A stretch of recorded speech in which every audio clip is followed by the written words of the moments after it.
Today I'm going to talk about the best books I read during winter, meaning from December until February. So those 3 months, and I thought it would be really hard to narrow it down to just a couple of books. My thought was first to do it until 10 books, but then I realized I don't really have enough books that I want to talk about that are really, worthy of the list. So I ended up on a top 6 kind of list. So that's what we're gonna do, and we're gonna work our way from the 6th spot until the number 1 and the best book I read during these months. So, let's get to it. So the book that comes to on a 6th place is The Sword of Summer by Rick Riordan, which is book 1 in Magnus Chase and the Gods of Asgard. And in this one we meet Magnus Chase, obviously, and he is living on the streets because 2 years ago his mother passed away, and he's been living on the streets ever since. And now when we get to know Magnus Chase, that is when he finds out that his father was actually a Norse god. So this one follows Norse mythology, and as you guys know, I love mythology, I love Rick Riordan, I kind of love Magnus Chase after having read this, so this is definitely on my top 6 list for those 3 months. And now we come to the book that gets on the 5th place, and that is again Ring of Shadows by V.E. Schwab. So in this one, I'm going to tell you guys what the first book is about, because this is book 2 in a Dark Shade of Magic series. So in the first book we meet Cal, and he's actually one of the few last standing Antari, which means that he can travel through different Londons. So we have Black London, White London, Grey London and Red London, and they have different amount of magic. And Cal actually is sort of a smuggler, and one day he brings something back with him which he should not have done, which starts chaos pretty much.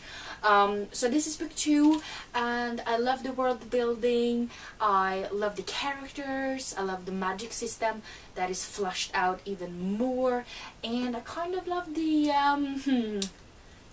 competition aspect of this book.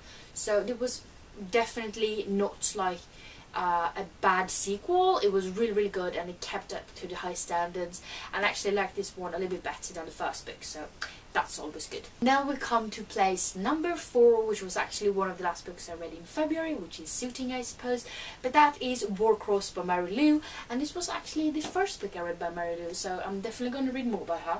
Currently working on it. But in this one we meet Emika Shen, and she is trying to make ends meet. She does not want to get evicted from her apartment and stuff like that, so she actually works kind of extra as a bounty hunter, trying to track down people who illegally bets on this game called Warcross. And one day, when there's this big competition in this game, she accidentally glitches herself into the game while trying to, make some fast cash. And everybody sees her, everybody knows who she is all of a sudden, and she obviously thinks that she will go to jail for this because it's definitely illegal. But it turns out that the creator of this game contacts her and wants to hire her, trying to find out who is trying to ruin the games. So this was really good. I definitely liked it a lot more than I thought I would. It was such a quick read and such an amazing book, and definitely a worthy competitor of this list. And now we come to the very exciting top 3 on this list, and place 3 is taken by Love, Life and the List by Casey West, which is a contemporary, obviously, because Casey West is the contemporary queen.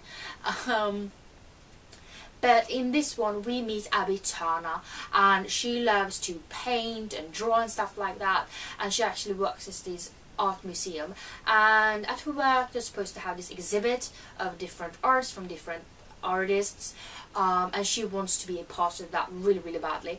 So she actually shows her paintings for her boss, and her boss tells her that her paintings does not have enough heart in them, meaning that she's not allowed to be in the exhibit. So Abby decides to make this a list of 10 things she wants to accomplish for the month or so she has left before the art show is supposed to take place, and the point of this is trying to experience more so that she can get more heart into her art, which rhymes once again, but I can't stop saying it. But things on this list could be like face a fear, fall in love, and learn a stranger's story. So I really love this book. I love Casey West. I love the characters. I love the family dynamics. I love the love interest, which was Cooper, and he was amazing. And it just, I love this book so much. It's definitely my favorite Casey West book, and that is to say not, and that's to say like, it's so good, you need to read it. So it's definitely a worthy competitor of, you know, top 3. And now we come to the book that takes the 2nd place, and that is Foolish Hearts by Emma Mills, which probably come as no surprise because I've been raving about this book since January when I read it. Oh my god, I can't even.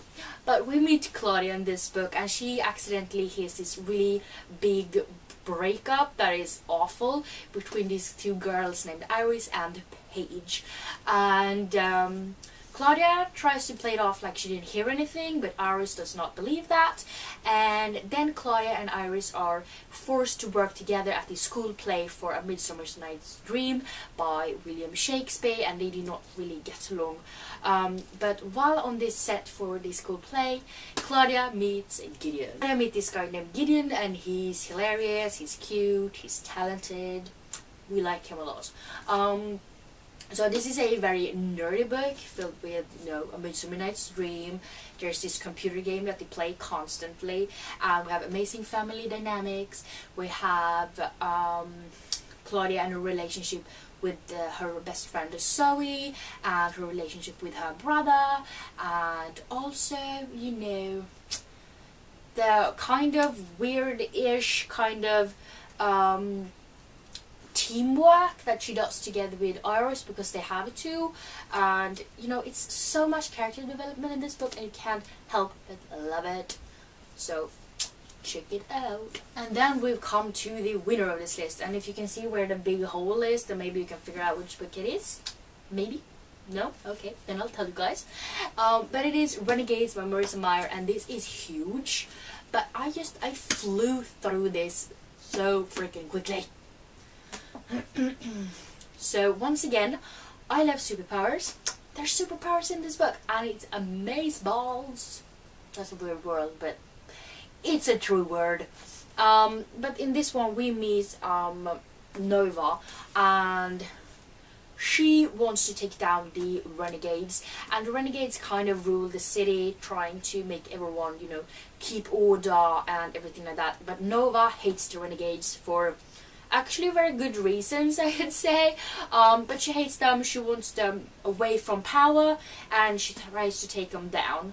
And then now we have Adrian, who actually happens to be a renegade, and these 2 characters meet, and they're trying to figure out what the hell is going on. And it's so good, and it's so cutesy, and I love it so much, and it's kick-ass and so cool, and I totally want to reread it very soon. And book 2 comes out the end of this year. I think it's November, I want to say, but that's because I always say it's November and then I'm not sure. I'll write it on the screen and you guys will know when its release date is supposed to be. But it's amazing, I loved it so much, and shit happens all the time, and the focus is on exactly the right things. It's focused on friendship, camaraderie, and, you know, superpowers. But it's really good, and I love it so much, and I kind of want to read it already, even though I read it in like January. But you know, it's gonna happen someday. But yeah, those were the 5 books I liked the most that I read during winter. If you like this video, please let me know down in the comments, and then maybe I will do these kind of videos for the, you know, the rest of the year, for like, you know, spring, summer, and, you know, autumn and so on. But yeah, let me know that in the comments so I know if I should plan for that or not. But yeah, I hope you liked this video, and if you did, please don't forget to give me some thumbs up, and also don't forget to subscribe to my channel by clicking the little button down below. And yeah, I hope we see each other next time. Bye!